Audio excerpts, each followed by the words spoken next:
अस्सलाम वालेकुम, नमस्ते, सत श्री अकाल। दोस्तों, आज मैं आपको बताने जा रहा हूँ मैसूर पैलेस। ये पैलेस के अंदर पूरे काम जो करा हुआ है सोना और चांदी से करा हुआ है। और इसमें एक राजा का सिंहासन है और दरवाजे जो चांदी के हैं। सिंहासन पूरा सोना और हीरे से जड़ा हुआ है। अम्बा विलास महल या राजमहल श्री कृष्णा वडियार चतुर्थ का है। ये पैलेस बाद में बनवाया गया। इसमें पहले का राजमहल चंदन की लकड़ियों से बनाया गया था। एक दुर्घटना में इस राजमहल की बहुत क्षति हुई, जिसके बाद ये दूसरा महल बनवाया गया। पुराना महल के बाद में ठीक किया गया, जहां एक संग्रहालय यानी म्यूजियम बनाए रखे हैं अभी इस वक्त जो आप देख रहे हैं। दूसरा महल पहले से ज़्यादा बड़ा है। नफासत से घिसे सलेटी पत्थर से बनाया गया महल गुलाबी रंग के पत्थरों से इसकी गुम्मद को सजा दिया गया है। महल में एक बड़ा सा दुर्ग है यानी किला, जिसके गुम्मद सोने के पत्थरे से सजे हुए हैं। ये सूरज की रोशनी से खूब जगमगाते हैं। अब हम मैसूर पैलेस अब हम मैसूर पैलेस के गुम्बदी छोटी गुड़िया घर से गुजर रहे हैं। इसमें 84 जगमग सोना है। सजा लकड़ियों को हौद भी है, जिसमें हाथियों पर राजा के बैठने के लिए लगाया जाता था। इसमें एक तरह से घोड़े के पीठ पर रखी जाने वाली काठी भी माना जा सकता है। दोस्तों, ये राजा का बैठने का कक्ष, जहाँ पर बीच में राजा, बाजू में उनकी पत्नी और जो है उनकी औलाद यानी लड़का या लड़की, कुछ तरह भी महारानी जो और जो युवराज रहते थे वहाँ बैठते थे। ये चांदी का आईना है जो आपको बाजू दिखाई दे रहा है, पूरा चांदी से। ये सिंहासन में उस वक्त बैठते थे तो यहाँ पर राजा वडियार।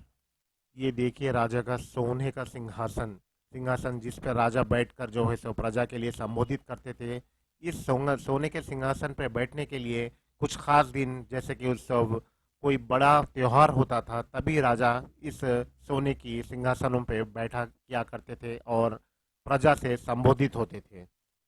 अतराफ महल के पूरे लॉन्च वरांडे में जो है सो सोना और चांदी से काम किया गया नक्काशी आपको देखने को मिलती है। और कुछ समय पहले सालों के नीचे जो है यहाँ पर वीडियो लेना बिल्कुल मना था, लेकिन इस बार पब्लिक के लिए ओपन किया गया और वीडियो भी आप बना सकते हैं चाहे तो अपने से। और पूरा चांदी सोने से ढका हुआ ऐसी नक्काशी मिलेंगी जो भारत में आमतौर पर देखी जाती है। लेकिन मैसूर की जो कला है, मैसूर के जो शिल्पकला करने वाले हैं, उन लोग का एक बहुत ही बेहतरीन नमूना है। ये वडियार फैमिली की जो है सब राजा वडियार की वाइफ यानी उनकी पत्नियां और उनके वंश में उनके जितने भी युवराज गुजरे हैं, उनके परिवार की पूरी फोटो आज भी मौजूद है देखने के लिए। वडियार की पूरी कहानी यानी वडियार राज कैसा प्रजा में रहता था और रूल कैसे करते थे ये लोग, उनका पूरा फोटो है। और आपको इस संग्रहालय में देखने को रखे हैं। एक हिस्सा संग्रहालय का एक हिस्सा है जो राजा वडियार की पूरी फैमिली के बारे में डिटेल बताता है, उनकी पत्नी, धर्म पत्नी और जो है उनके बाद में जो गद्दी पर बैठे वो। दोस्तों, मैसूर का राज्य कौन था, ये एक बहुत बड़ा सवाल है। मैसूर की स्थापना किसने थी, मैसूर राज्य की स्थापना किसने की, मतलब मैसूर राज्यवंश के स्थापित जिसने वडियार राजा नामक, जिसे वडियार भी कहा जाता है, वे मैसूर राज्य की स्थापना की थी उन्होंने। दोस्तों, तालिकोट निर्माण युद्ध में जिसने विजयनगर साम्राज्य का अंत कर दिया, जिसके स्वतंत्र राज्य का जन्म हुआ जिससे स्वतंत्र राज्य का जन्म हुआ, उसमें मैसूर का बहुत बड़ा इतिहास है। एक प्रमुख राज्य था जिसमें मैसूर वडियार वंश का शासन था। इस वंश के अंतिम शासक चिक्कू कृष्णराज द्वितीय शासनकाल के राज्य के वास्तविक व सत्य देवराज और नंदराज के हाथों में भी था। ऐतिहासिक मैसूर शहर कई इतिहासकारों और किंवदंतियों के मुताबिक कर्नाटक का मैसूर शहर का नाम महिषासुर के नाम से पड़ा था। स्थानीय कथाओं के अनुसार राक्षस महिषासुर के नाम पर इस जगह का नाम मैसूर हुआ। महिषासुर को चामुंडी देवी ने मारा था। जिस स्थान पर अब मैसूर पैलेस खड़ा है, उस पर 16वीं शताब्दी की शुरुआत में पुरेगर नामक एक गांव का कब्जा था। जो मशहूर किले का निर्माण 1522 चामराज वडियार ने किया था। इस पैलेस में आपको राज्य के समय के फोटोग्राफ, पेंटिंग, विंटेज फर्नीचर और दूसरी खूबसूरत चीज़ें देखने को मिलती है। दोस्तों, बेंगलुरु से 4 घंटे की दूरी पर स्थित है मैसूर पैलेस। भारत के सबसे खूबसूरत महल में शुमार मैसूर पैलेस की कला है, संस्कृति का बेजोड़ नमूना है। मैसूर पैलेस की खूबसूरती देखने से आपको ऐसा लगता है कि आप उसी पुराने ज़माने में आ गए, जो उस ज़माने में राजा महाराजा का समय रहा करता था। तो आपको वही अनुभव होगा जो राजा महाराजा के ज़माने में अनुभव होता था उन लोगों को शायद। इस संग्रहालय में ऐसी जगह है जहाँ पर कुछ मूर्तियाँ सोने की है और कुछ पत्थर की है। पत्थर की मूर्ति पर सोने के छोटे छोटे ईंट लगाए गए, जिससे मूर्ति की खूबसूरती और ज़्यादा बढ़ गई है। दोस्तों, राजा वडियार का एक सिंहासन है। वो सिंहासन पूरे 85 किलो से बना हुआ है, प्योर गोल्ड, 85 किलो गोल्ड से बना है। और छत पर पूरा सोने का काम करा हुआ है। और कहीं कहीं पिलरों के पर भी सोने की नक्काशी आपको दिखाई देंगी।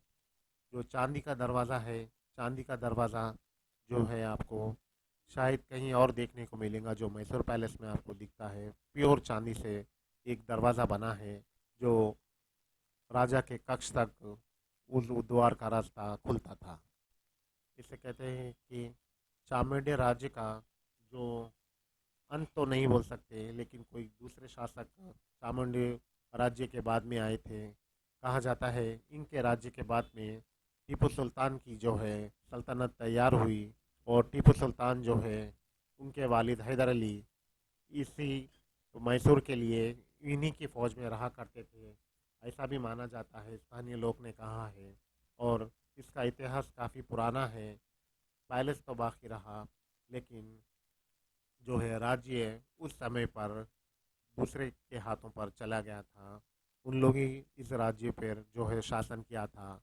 लेकिन पूरी ताकत और जो है, जो कहते हैं जिसमें रणनीति जो रहती है, इसी महामहल के दीवारों से निकलकर जंग के मैदान तक जाती थी। और देखिए उसी ज़माने का ये जो है आईना है, जो राज्य वाडेयर के ज़माने में रहता था। ये बिल्कुल बड़ा सा आईना है एक, देखिए आप लोग।